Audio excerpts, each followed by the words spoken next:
രമേശിന് 3 ഇടങ്ങളിൽ വെച്ചായിട്ട് 3 ആൾ വശം കൊടുത്തു.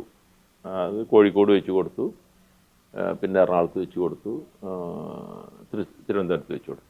നമസ്കാരം.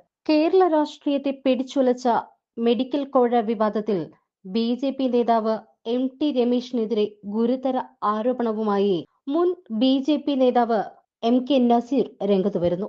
കുമ്മനം രാജശേഖരൻ സംസ്ഥാന പ്രസിഡന്റായിരുന്ന സമയത്ത് മെഡിക്കൽ കോഴ വിവാദം അന്വേഷിച്ച 2-അംഗ സമിതിയിലെ അംഗമായിരുന്നു നസീർ. പിന്നീടാണ് നസീർ CPM-ലേക്ക് ചേക്കേറിയത്. എന്നാൽ അന്നത്തെ തന്റെ അന്വേഷണത്തിലെ ഞെട്ടിക്കുന്ന ചില വെളിപ്പെടുത്തലുകളാണ് ഇപ്പോൾ MK നസീർ ക്രൈമിനോട് തുറന്നു പറഞ്ഞത്.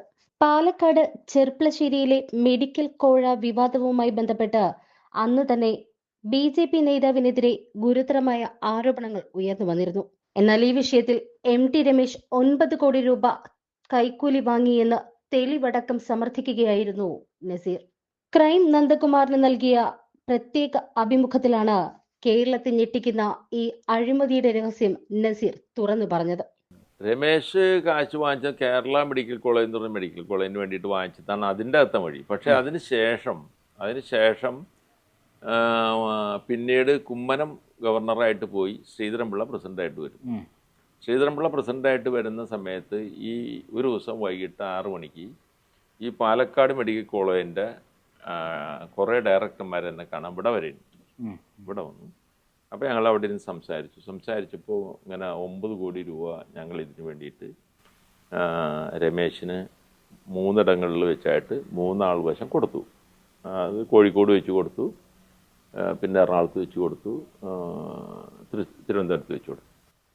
അപ്പോൾ ഇതുവരെ ഞങ്ങൾക്ക് ശരിയായി തന്നിട്ടില്ല, പൈസയും തിരിച്ചു തന്നിട്ടില്ല. അപ്പോൾ അതുകൊണ്ട് ഇനിയിപ്പോൾ ഒന്നുകിൽ നസീർ ഇടപെട്ട് അതൊന്ന് കോംപ്രമൈസ് തരണം, അല്ലെങ്കിൽ ഞങ്ങൾ ഇനിയിപ്പോൾ രക്ഷയില്ലെങ്കിൽ ഞങ്ങൾ ഇനി പത്രക്കാരെ വിളിച്ച് ഞങ്ങൾ കാര്യങ്ങൾ പറയാൻ പോകുന്നത്. അപ്പോൾ ഞാൻ പറഞ്ഞു, നിങ്ങൾ അങ്ങനെയൊക്കെ ചെയ്യില്ലേ, പത്രക്കാരെയും വിളിക്കണ്ട, ഞാനത് പ്രസിഡൻ്റായിട്ട് സംസാരിച്ച് നമുക്ക് തീർക്കാം. ഇനിയിപ്പോൾ ചെയ്യാൻ പറ്റില്ല, പൈസ കൊടുത്താൽ പ്രശ്നം തീർന്നല്ലോ. വേഗം തന്നെ ഞാനിത് വളരെ രഹസ്യ സ്വഭാവത്തോടുകൂടി ആരോടും പറയാതെ നേരെ ശ്രീധരൻപിള്ള സാറിൻ്റെ ചെവിയിലേക്ക് പറയുന്നുണ്ട്. ശ്രീധരൻപിള്ള സാറ് ഞങ്ങളുടെ ഒരു മീറ്റിംഗ് നടന്ന് തീർന്ന് കണ്ടപ്പോൾ ശ്രീധരൻപിള്ള സാറിനോട് സാറേ ഒരു ചെറിയ പ്രശ്നമുണ്ട്, അപ്പോൾ എന്താണ് പ്രശ്നം, സ്വകാര്യമാണെന്നും പറഞ്ഞ് സാറിന് മാറ്റി കൊണ്ടുപോയിട്ട് സാറിനോട് പറയുന്നു, സാറേ ഇങ്ങനെ ഒരു രമേശിനെതിരെ ഇങ്ങനെ പാർട്ടികൾ ഇങ്ങനെ വന്നൊരു പരാതി പറഞ്ഞു, അപ്പോൾ ഒന്നുകിൽ അത് പറഞ്ഞ് തീർത്തുറക്കല് ചെയ്തു കൊടുക്കുക, അപ്പോൾ എന്തെങ്കിലും ചെയ്തു കൊടുത്തില്ലെങ്കിൽ അവർ പത്രക്കാരെ വിളിച്ചൊരു ചെയ്യുന്ന പറയണേ.